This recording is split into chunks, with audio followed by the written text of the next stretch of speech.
नमस्ते। माता पिता बनने का जो सफ़र है वो वाकई में बहुत खास होता है ना? तो आज हम इसी यात्रा के हर कदम को साइंटिफिक फैक्ट्स और सही जानकारी के साथ समझने वाले हैं ताकि ये सफ़र हेल्दी और खूबसूरत बन सके। चलिए इस बात को एक बहुत ही खूबसूरत कहावत से समझते हैं। ये कहती है कि प्रेगनेंसी की तैयारी करना बिल्कुल वैसा ही है जैसे किसी बगीचे के लिए मिट्टी तैयार करना।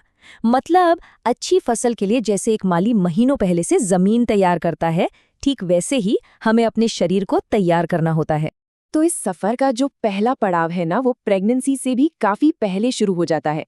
और यहाँ हमारा पूरा फोकस एक मजबूत एक हेल्दी फाउंडेशन बनाने पर होता है। ये 100 दिन ये बहुत ज़रूरी है।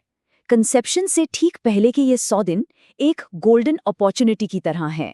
मतलब इस दौरान जो भी हेल्थ से जुड़े फैसले लिए जाते हैं उनका असर बहुत गहरा और लंबे समय तक रहता है। तो चलिए अब सीधे उन ज़रूरी स्टेप्स पर आते हैं जो एक हेल्दी प्रेगनेंसी के लिए शरीर को तैयार करने में वाकई मदद करते हैं। ये जानकर थोड़ी हैरानी हो सकती है, लेकिन एक मेडिटेरेनियन स्टाइल डाइट ओव्यूलेशन से जुड़ी इनफर्टिलिटी के रिस्क को सोचिए 69% तक कम कर सकती है। और दूसरी तरफ ट्रांस फैट और बहुत ज़्यादा चीनी वाली डाइट का असर, जैसा आप सोच सकते हैं, बिल्कुल उल्टा होता है। अब फोलिक एसिड की बात करने से पहले ये जानना जरूरी है कि ये आखिर मदद किस चीज में करता है। ये हमें बचाता है न्यूरल ट्यूब डिफेक्ट से। ये एक ऐसी जन्म से जुड़ी कंडीशन है जो बच्चे के दिमाग और रीढ़ की हड्डी के विकास पर असर डालती है। और अच्छी बात यह है कि इसे रोका जा सकता है। और इसे रोकने का तरीका क्या है? ये नंबर। रोजाना 400 से 800 माइक्रोग्राम फॉलिक एसिड लेने की सलाह दी जाती है। इसे सुपरस्टार न्यूट्रिएंट कहना गलत नहीं होगा, क्योंकि ये बच्चे के ब्रेन और स्पाइनल कॉर्ड के डेवलपमेंट के लिए बहुत ही जरूरी है। तो सवाल यह है कि इसे लेना कब शुरू करें? आइडियली कंसेप्शन की कोशिश करने से कम 1 से 3 महीने पहले। ऐसा करने से शरीर में इसका लेवल सही बना रहता है जब इसकी सबसे ज्यादा जरूरत होती है। अब बात करते हैं एक्सरसाइज की। यहाँ पर ना गोल्डीलॉक्स प्रिंसिपल काम करता है। मतलब सब कुछ जस्ट राइट होना चाहिए, ना तो इतना कम कि शरीर सुस्त पड़ जाए और ना ही इतना ज्यादा कि बॉडी पर स्ट्रेस आ जाए। इसे ऐसे समझिए, अगर एक्सरसाइज बहुत कम है तो हार्मोन्स का बैलेंस बिगड़ सकता है, और अगर बहुत ज़्यादा है तो ओव्यूलेशन रुक भी सकता है। इसलिए हफ्ते में लगभग 150 मिनट की मॉडरेट एक्टिविटी सबसे बेस्ट मानी जाती है। हमारा शरीर वाकई में बहुत स्मार्ट है। जब हम बहुत ज़्यादा स्ट्रेस में होते हैं तो बॉडी की प्रायोरिटी बदल जाती है। वो रिप्रोडक्शन के बजाय सर्वाइवल यानी जिंदा रहने पर फोकस करती है। ये एक तरह का नेचुरल सेफ्टी मैकेनिज्म है। चलिए थोड़ा और डिटेल में समझते हैं कि ये होता कैसे है। जब स्ट्रेस लंबे समय तक बना रहता है तो शरीर में कॉर्टिसोल नाम का हार्मोन लगातार बढ़ता है। ये बढ़ा हुआ कॉर्टिसोल GnRH नाम के एक बहुत ज़रूरी हार्मोन को रोकता है, और क्योंकि यही हार्मोन ओव्यूलेशन को कंट्रोल करता है तो इसके रुकने से ओव्यूलेशन में भी रुकावट आ सकती है। तो तैयारी हो गई, अब चलते हैं सफ़र के अगले फेज पर। और इसके लिए ये कहावत बिल्कुल फिट बैठती है। प्रेगनेंसी में हेल्थ का ध्यान रखना एक लंबी फ्लाइट में सफर करने जैसा है। अपनी सीट पर सीट बेल्ट बांधकर बैठना जरूरी है ताकि सेफ लैंडिंग हो।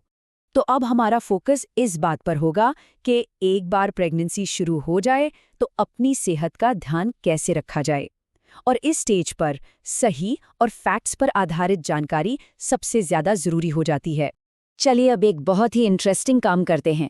कुछ ऐसे कॉमन मिथ्स को तोड़ते हैं जो अक्सर बेवजह की टेंशन दे जाते हैं। हम अफवाहों को सच से अलग करेंगे।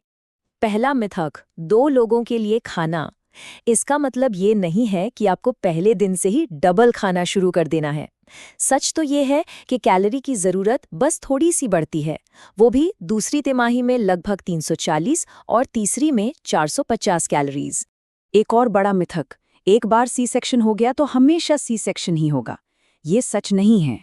असल में कई लोगों के लिए सिजेरियन के बाद नॉर्मल डिलीवरी, जिसे वीबैक कहते हैं, एक पूरी तरह से सेफ और मुमकिन ऑप्शन है। और ये वाला तो पेट लवर्स के लिए है।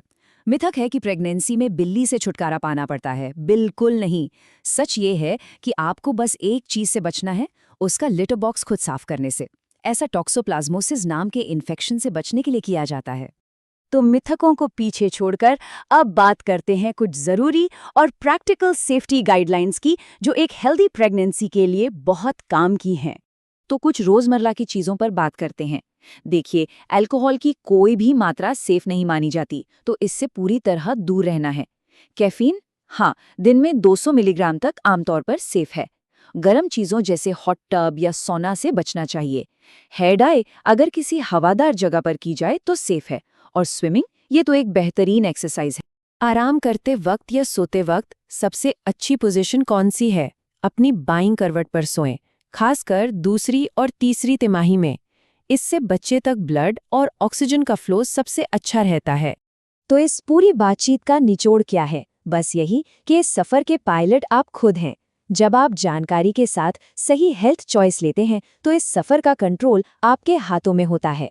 और आखिर में बस एक सवाल सोचने के लिए कि जब हम सफर की तैयारी इतनी अच्छी तरह करते हैं तो क्या ये हमारी मंजिल को ही पूरी तरह से बदल नहीं देता?